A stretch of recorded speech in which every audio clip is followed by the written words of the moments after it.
My sister, Lori Vallow, murdered her children, Tylee and JJ, and buried them in a pet cemetery. And we're all trying to make sense of it. So let's talk about it. Welcome back to A Podcast Studio. We're excited to be in the studio with Sean. I'm Grunkle Rex. Next to me is Adam. You know us, enough about us. This is a special edition here. We have two guests with us. And a lot of times we talk about what's going on at the beginning of a podcast, and it takes a few minutes. None of that today. Those of you that listened to our live last Saturday know that this is just going to be a great experience today. We have two people from the Other Side Academy. I'm not even going to tell you what that is. I'm going to let them introduce themselves. I'm going to let them tell you about the Other Side Academy. And well, first, let's just talk about you actually met them, you know, in a spot where you were like, hey, we should get them on the podcast because of what they told you. So you actually met them before. I did. 6 weeks ago, I had a conversation with them, and I thought, our optimists need to hear this because we all have family. We all have stuff going on in our families, and we have family members who have gone through addiction, prison, just the stuff in life.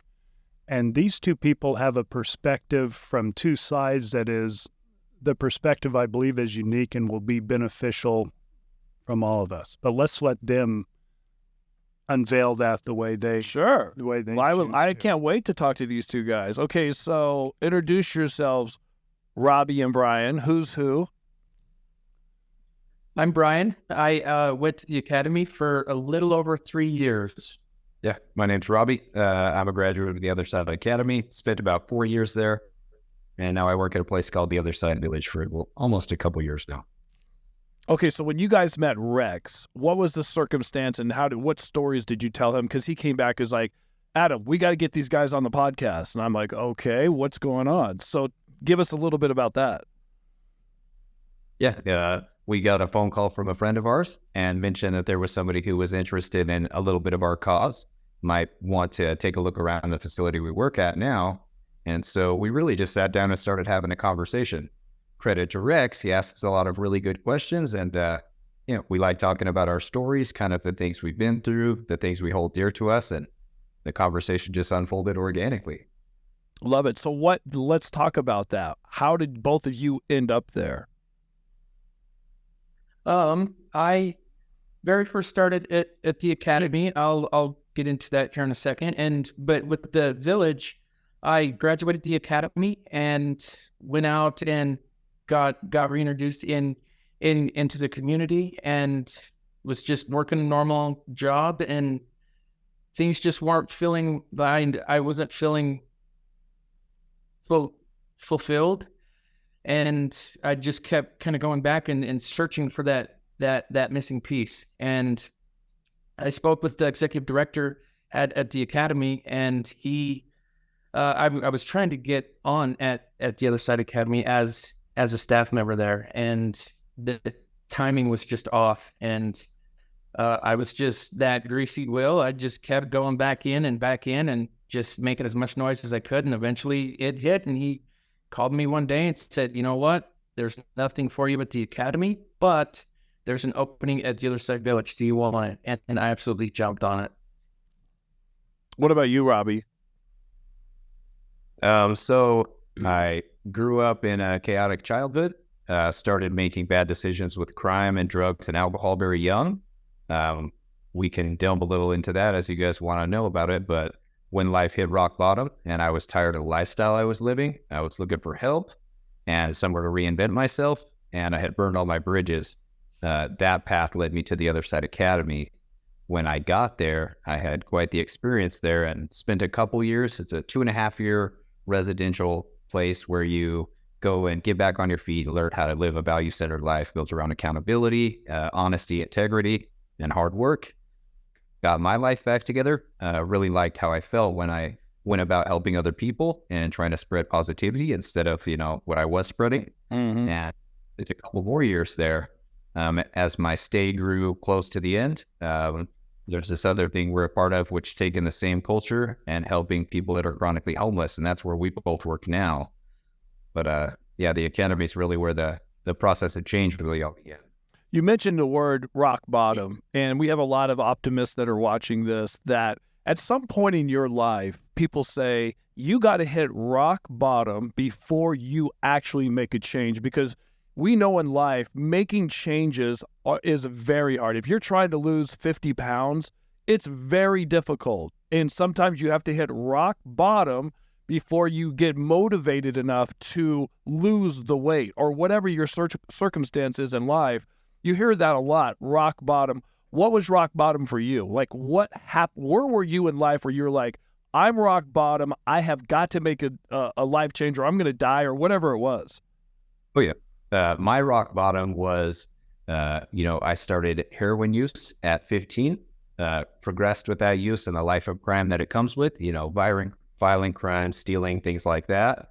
And, I was at the worst I had ever been. I had already racked up a federal indictment, multiple felonies, was starting to do more and more brazen crimes. And right before I went to the Other Side Academy, my life was at a point where I knew I wanted to change, had tried a couple times, wasn't able to get back on my feet, and had really thought I wasn't capable of doing it.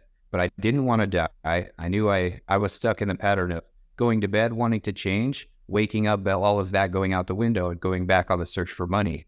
So I would go meet my drug dealer. I would go pick up my drugs, go to the hospital, park in the ambulance exit lane, and do my drugs there because I knew I was going to OD at any second. And when I would wake up and come to, it was another search to go get money. And I was kind of in that revolving door until the people I care about, really sat me down. They had already kicked me out. They had already cut me off financially. And they said, you know what, you're not going to be a part of our lives. And I was going to go be homeless on the streets. And I had been in and out of homelessness already, but I knew it was getting worse and worse. So rather than, I started looking for help and finally asking for help. And a lot of that was driven by some people that cared about me more than my own motivation. I didn't think I was capable at that point in time. And I started hearing about there's this place you can go that's free, and all you got to do is work every day and you change your whole life. And I thought, yeah, whatever. That's not something that exists. I've already tried to change.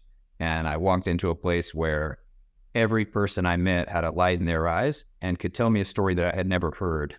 Anybody in my neighborhood, you never hear, yeah, I got my life together. I got clean and sober off drugs. I stopped committing crimes. And this is what I do now. I'm a good person. I never had heard that.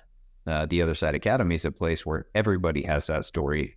And, it wasn't therapists. It wasn't anything like that. They did what I did, and they made the change that I wanted to make. I also wanted easy at the time, and I didn't know that those two things don't really go together hand in hand, but I learned that later.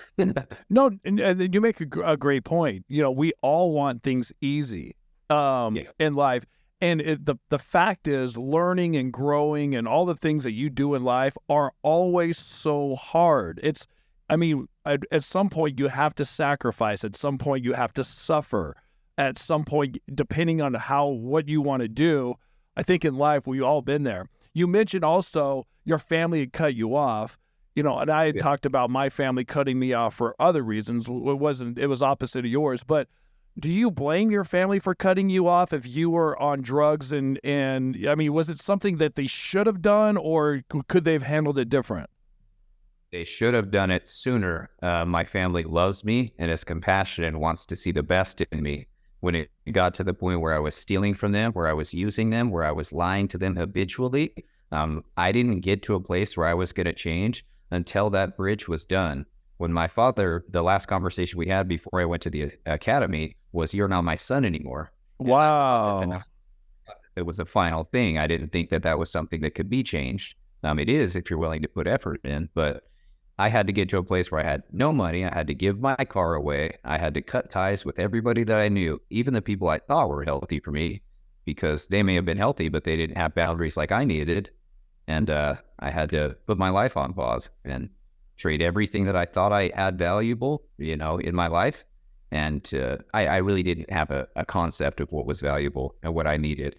I thought that I was in the place I was at because poor me, and everybody else has done wrong, and that's why I'm justified to do the things I'm doing. No accountability, no honesty with myself. And I learned that.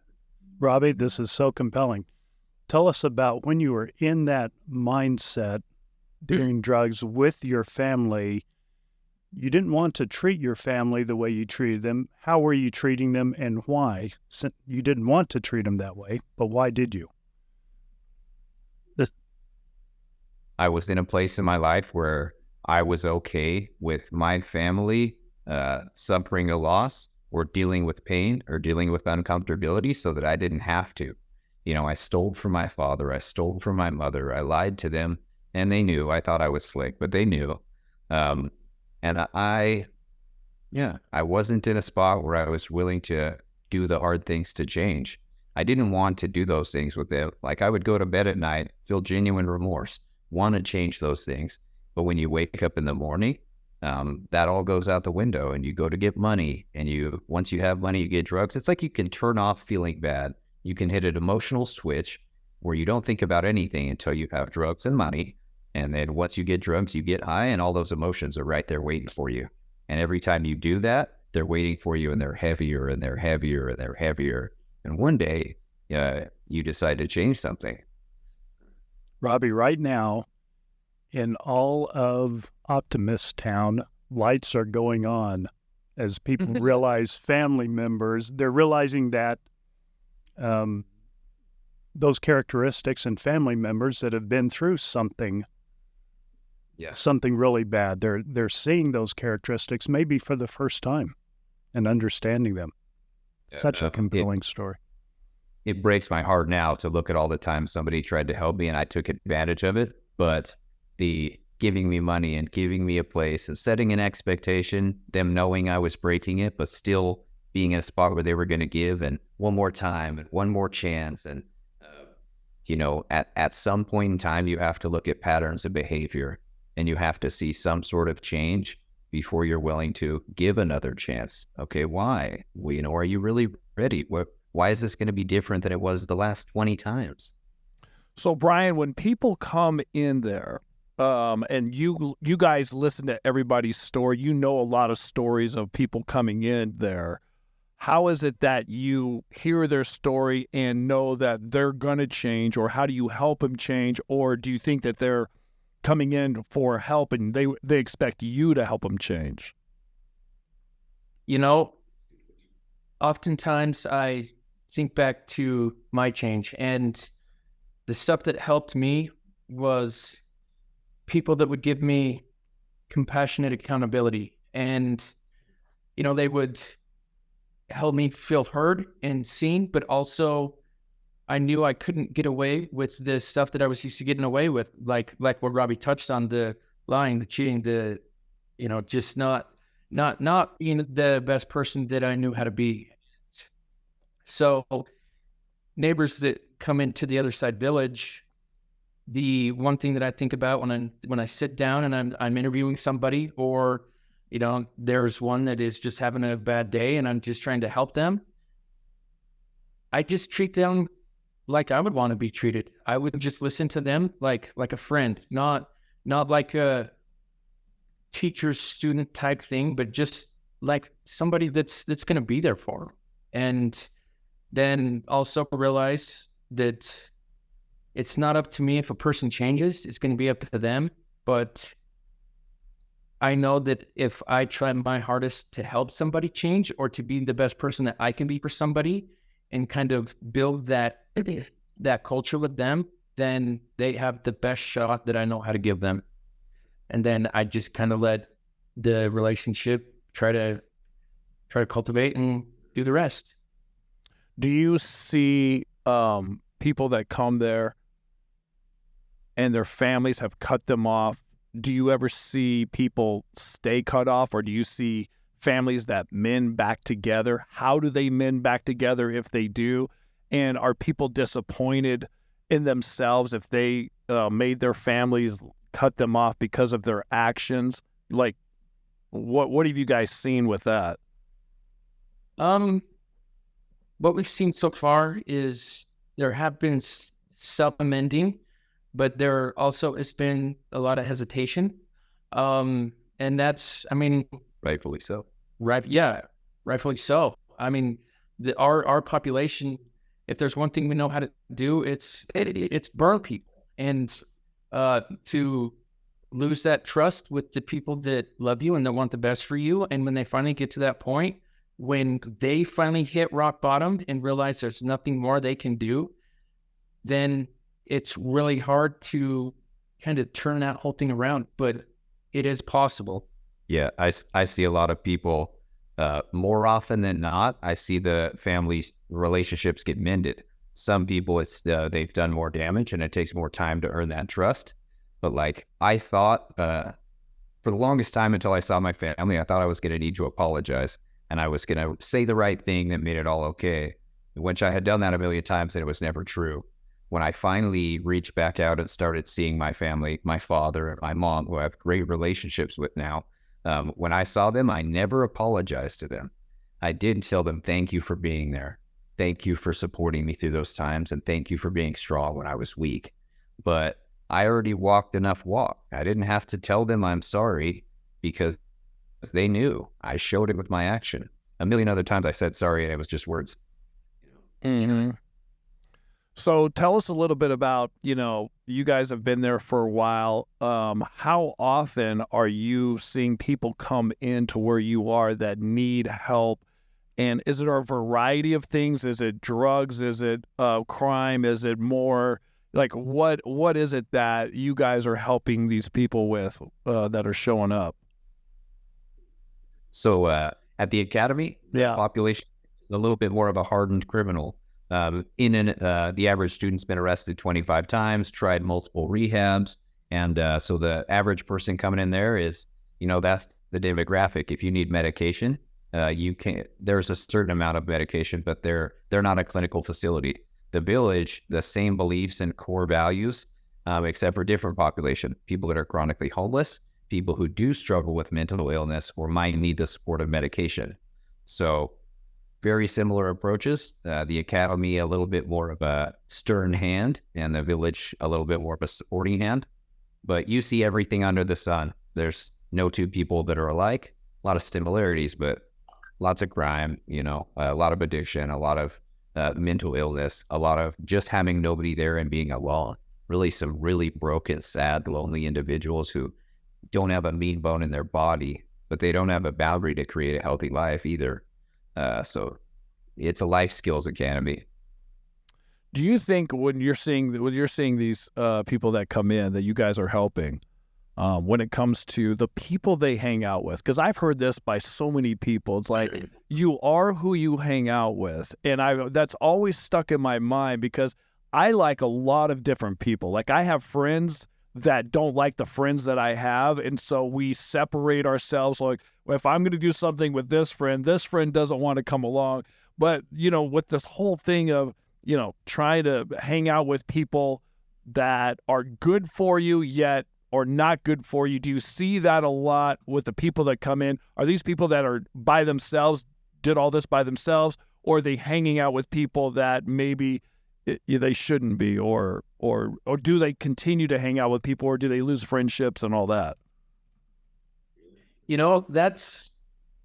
That's also kind of a mixture. I've seen a little bit of both, and especially with growing up at the academy, there's so much of both.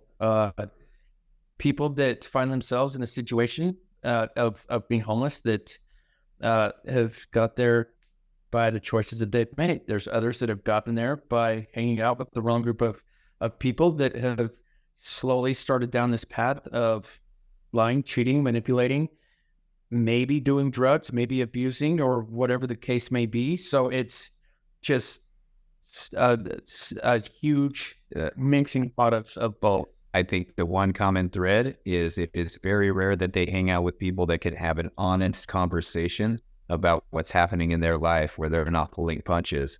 So it tends to be the extreme examples of enablers who have the biggest hearts in the world and want to support their person through this hard time that really just ends up giving them a reason to stay stuck because they never hit rock bottom because they can always get $20 from mom. Mm-hmm. Or it's the other end of the only people they're around are people that they probably very rarely have an honest conversation. They are around the streets together, they get high, they're friends because it's situational and they both benefit from the relationship. But we try to be the same person in every room. So if Bryan upsets me and I go about my day and he does something, we have a conversation in that moment. And it might not always be the best, but I never have to walk around thinking, oh man, I wonder what Bryan thinks. You know, you never have to wonder, oh, are people in the other room talking bad about me because really I upset them? And the world's full of that right now. Mm-hmm. That's what runs rampant. Yeah. We believe in 200% accountability, 100% accountable for me, 100% accountable for Bryan. If he's falling short and I don't do my part to support him and hold him accountable, then we fail together. We also succeed together, which is fun. Yeah. Robbie, you've talked about enablers a couple of times. Let me ask a direct question that's going through the mind of a lot of the optimists that are listening that have family members. Because when I was there, you talked about family members that were enablers. What general advice would you give to family members about enabling?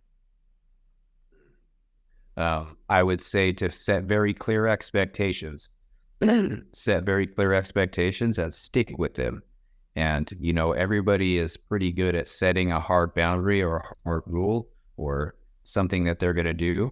But when it comes time to look the person you love in their eyes and hold them accountable to that expectation you set, there tends to be a lot of one more chances.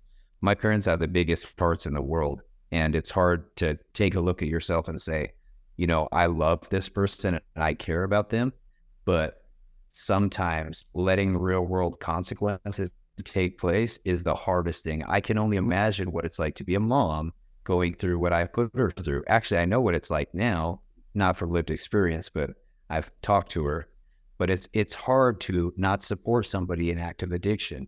It's hard to let somebody in active addiction live in your home, know they're still using and there's still things coming up missing and they're not doing their part to get a job, and hold them accountable and say, hey, I've let you live here for a few months and this is what you were supposed to do. You haven't done it. You have 30 days to move out. That's what I needed to change. I love it. So you guys are doing something there where you're helping people in your community. We feel like on our podcast that we like to be open and we try to help people in our community just by talking about just things. I think talking about your problems sometimes to people will help you.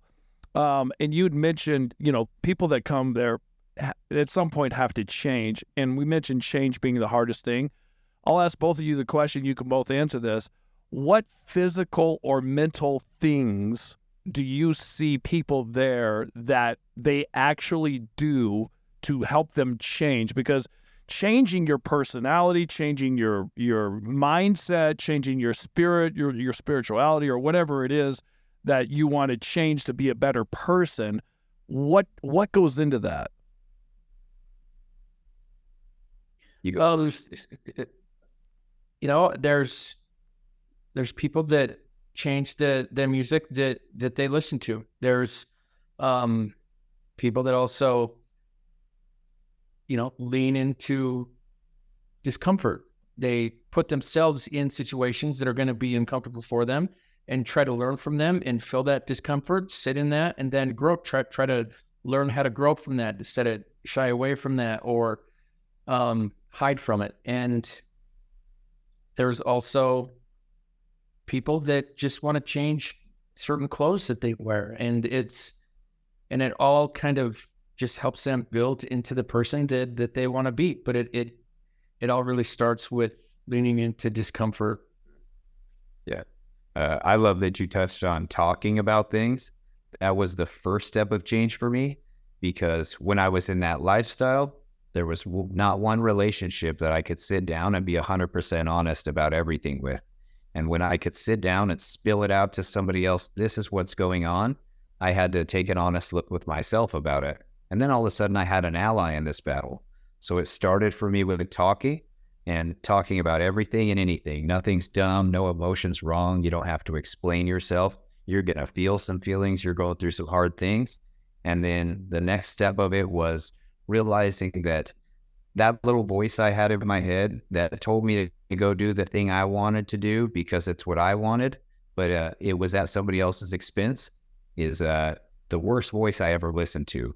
So I was never happier than when I get off work and I want to go sit on my couch Friday and be lazy, but I know there's somebody in my neighborhood who I haven't sat down and said, hey man, how are you doing? What's going on in your life? And if you can push yourself in those little moments, it builds up to changing your life. Everybody thinks one epiphany thing comes and it's the change of life. That big thing happened. It's not. It's a whole bunch of little tiny things. Doing your own dish, putting your dish away, having a conversation, vulnerable about things. It's a bunch of little things that adds up. Yeah, and you mentioned that voice that you heard in your head, and we hear Rex talk about this a lot in his book that came out. Your conscience, and what are you listening to, and how do you understand what that voice is? And apparently, a lot of people get that voice confused. Rex, why is that? I don't know that they get it confused. I believe when you sit down and look back on it and you're only talking to yourself, you know which voice that is. You know that's a voice that's causing you to be a higher self than you are, or a lower self. I don't know that there's that much confusion when you're just talking with yourself. Yeah, I get that. When you're thinking about, you said you go with your ego, what you want at that time, your lust, your whatever it is. We all are guilty of wanting things like that. But like we said, discipline and being in uncomfortable situations. There's a guy, and this may help our optimist out there, that I was listening to a podcast, and this guy he's a guru with people and helping them change. And his approach is what you guys said, doing things that are uncomfortable a lot of times. So in the morning, he gets up and he takes a freezing cold shower. Why? Because it's uncomfortable. And then he grabs some weights and he walks to work wherever he goes, and he carries these dumbbells with him. Why? Because it's uncomfortable. And then he goes to the airport with an extra luggage to drag around, just physical things he does uncomfortably. So when life does hit him in the face with different stuff, he's already been uncomfortable, that it's not that uncomfortable, and it helps him learn and grow. Kind of like what you guys are saying as being uncomfortable will help you change and grow. Yeah, it kind of just reinforces it's okay it's okay to not be okay. And to kind of go backwards a little bit, I really love what you said about listening to that voice in your head. And I just have to say, it kind of put me in a place where I kind of just realized that I think it's people often tend to listen to the voice in their head and not their gut. And the one thing that I always try to help people with, and the one thing that I got help with, was knowing the difference between the two, and knowing that 9 out of 10 times your gut will never tell you the wrong thing. Yeah, Rex and I talk about our gut feeling and common sense and things that make sense to us. We usually go with that, right? Yeah. Also, you guys were talking earlier. We were talking about, you mentioned, Bryan, you mentioned music. And Robbie, you mentioned little things when it comes to changing, because I'm all about changing, growing, developing, being a better person. How do I overcome this hurdle? So there's so many different things, like you said, little things at a time. So people are listening, optimists are listening about this, little things in your life that you can, tackle, can build it one day. Maybe you do it for a year straight or whatever it is, that one day you're a different person than you were a year ago by doing all these little things. And they just keep building and building and building.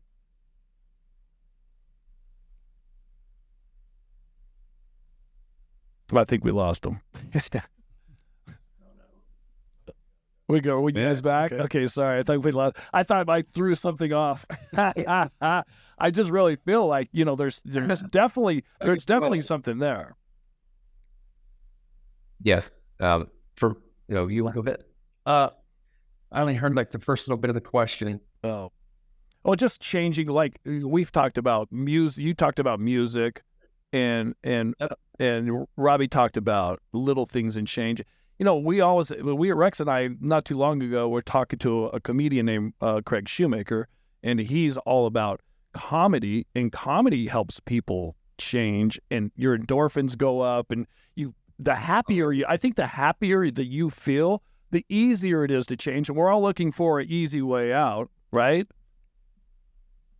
Service to others, the easiest way to feel happy consistently and sustainably. I love that. Yep. And there's definitely truth to that.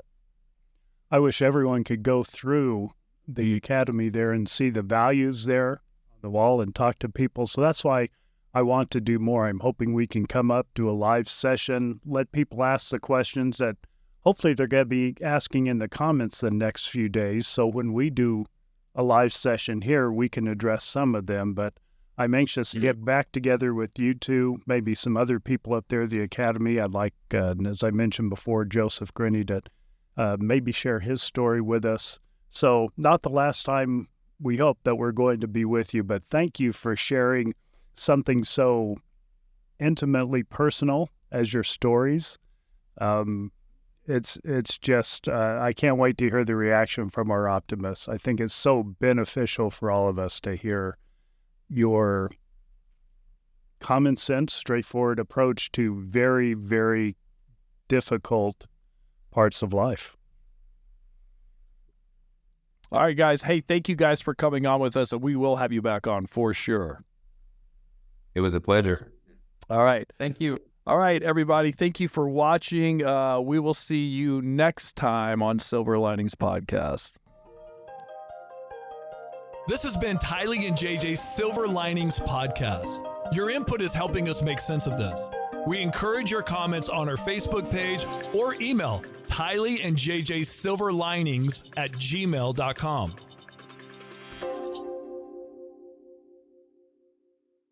This has been a production from A Podcast Studio.